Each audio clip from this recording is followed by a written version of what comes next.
Halo Sobat Kepegawaian, di sini saya Firda. Saya akan menjelaskan materi kepegawaian bab 3 tentang memahami sistem administrasi kepegawaian.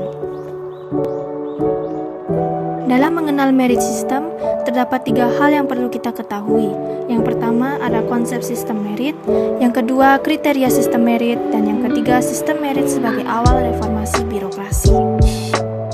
Sistem kepegawaian negara.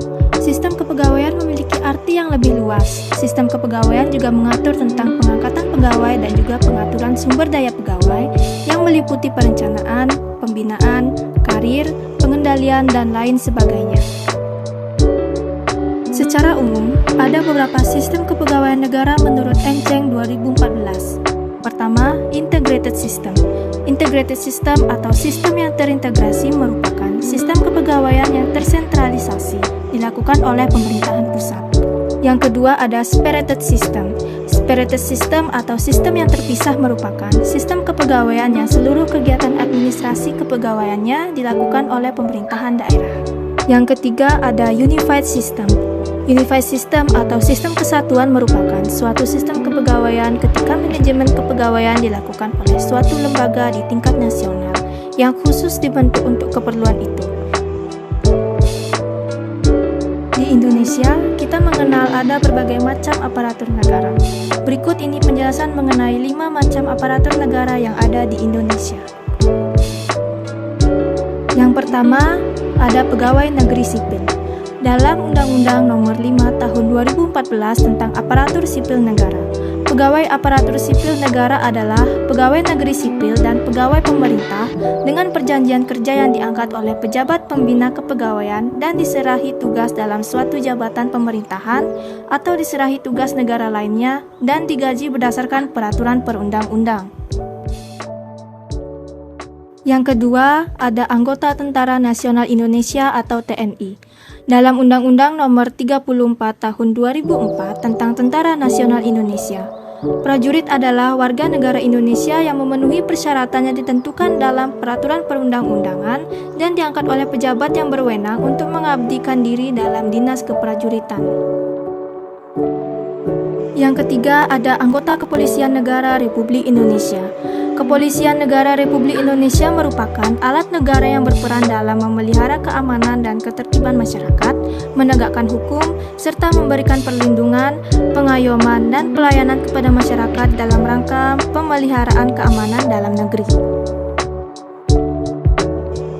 Yang keempat ada pejabat negara. Pejabat negara merupakan pimpinan dan anggota lembaga tinggi negara seperti termaktub dalam Undang-Undang Dasar 1945. Pejabat negara terdiri dari presiden dan wakil presiden, ketua, wakil ketua, dan anggota Majelis Permusyawaratan Rakyat, ketua, wakil ketua, dan anggota Dewan Perwakilan Rakyat, ketua dan wakil ketua Mahkamah Konstitusi serta hakim konstitusi, dan lain-lainnya. Dan yang kelima ada PNS lainnya. PNS dapat bekerja atau diperbantukan pada BUMN atau BUMD. Namun, bukan berarti seluruh pegawai BUMN atau BUMD berstatus sebagai PNS. Status kepegawaian para pegawai BUMN atau BUMD berbentuk perusahaan jawatan atau perjan atau governmental agency adalah pegawai negeri. Berikut adalah bagan aparatur negara Republik Indonesia. Memahami sistem administrasi kepegawaian. Di sini terdapat 5 sistem administrasi kepegawaian. Yang pertama ada spoils system. Dalam sistem ini, pengangkatan pegawai sesuai keanggotaan partai. Jabatan-jabatan penting diberikan kepada rekan partai dengan tujuan mendapatkan kerjasama yang baik untuk meningkatkan prestasi. Yang kedua ada nepotism system.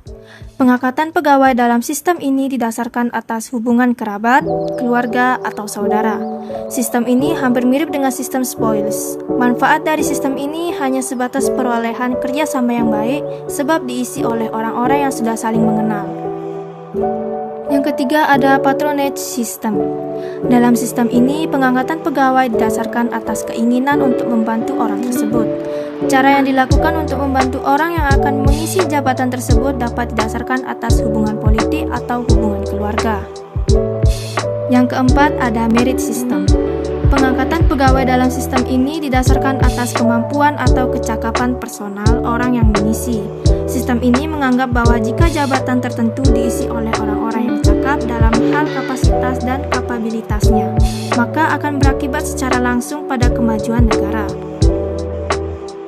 Dan yang kelima ada career system. Sistem ini merupakan hasil evaluasi dari sistem pengangkatan pegawai sebelumnya. Pengangkatan pegawai dalam sistem ini didasarkan atas kecakapan personal. Namun, ada pengembangan lebih lanjut yang diberikan kepada pegawai, misalnya saja pembinaan, pelatihan, dan lain sebagainya.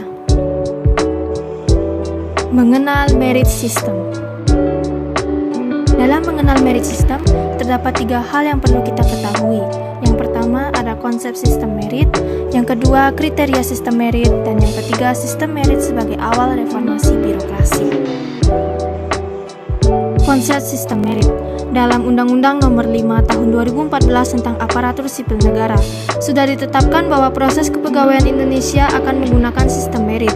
Dalam Pasal 1 tentang ketentuan umum, sistem merit adalah kebijakan dan manajemen ASN yang berdasarkan pada kualifikasi, kompetensi, dan kinerja secara adil dan wajar dengan tanpa membedakan latar belakang politik, ras, warna kulit, agama, asal-usul, jenis kelamin, status pernikahan, umur, atau kondisi kecatatan. Berikut ini adalah gambar proses dari sistem merit kepegawaian. Pada tahap pengorganisasian harus selaras dengan arah pengembangan dan pembangunan nasional. Pada tahap perekrutan dan orientasi, diharapkan akan mendapatkan seorang pegawai dengan kualifikasi terbaik. Pada tahap pengembangan kapasitas, diharapkan akan mengurangi kesenjangan kompetensi antara pegawai, sehingga seluruh pegawai dapat bekerja sama dengan baik. Tahap penilaian kinerja dan penghargaan dimaksudkan untuk meningkatkan kemampuan dan kompetensi yang berkelanjutan. Tahap promosi dan rotasi dalam kepegawaian dimaksudkan untuk menghasilkan kondisi kepegawaian yang dinamis dan kompetitif, sehingga nuansa baru dalam sebuah instansi akan selalu ada. Yang terakhir adalah tahap purna bakti. Pada tahap ini, pengelolaan kepegawaian diharapkan akan memberikan apresiasi yang layak terhadap para pegawai yang telah memasuki masa pensiun. Yang kedua ada kriteria sistem merit. Sistem merit baru dapat dilaksanakan ketika telah memenuhi beberapa kriteria berikut ini. A. Seluruh jabatan sudah memiliki standar kompetensi jabatan. B. Perencanaan kebutuhan pegawai sesuai dengan beban kerja. C. Pelaksanaan seleksi dan promosi dilakukan secara terbuka. D. Memiliki manajemen karir antara lain perencanaan, pengembangan pola karir, dan kelompok rencana suksesi yang diperoleh dari manajemen talenta. Yang E. Memberikan penghargaan dan memberi sanksi berdasarkan pada penilaian kinerja objektif dan transparan. Yang ketiga ada sistem merit sebagai reformasi birokrasi. Manajemen dan tata kelola pemerintahan yang baik atau good governance disokong oleh sistem birokrasi yang baik pula. Bagi pemerintahan Indonesia, sistem merit adalah sistem pemerintahan terbaik untuk mendukung reformasi birokrasi. Dengan diterapkannya sistem merit, kepegawaian Indonesia menuju perspektif baru yang menekankan pada manajemen pengembangan SDM secara strategis atau strategis human resource management.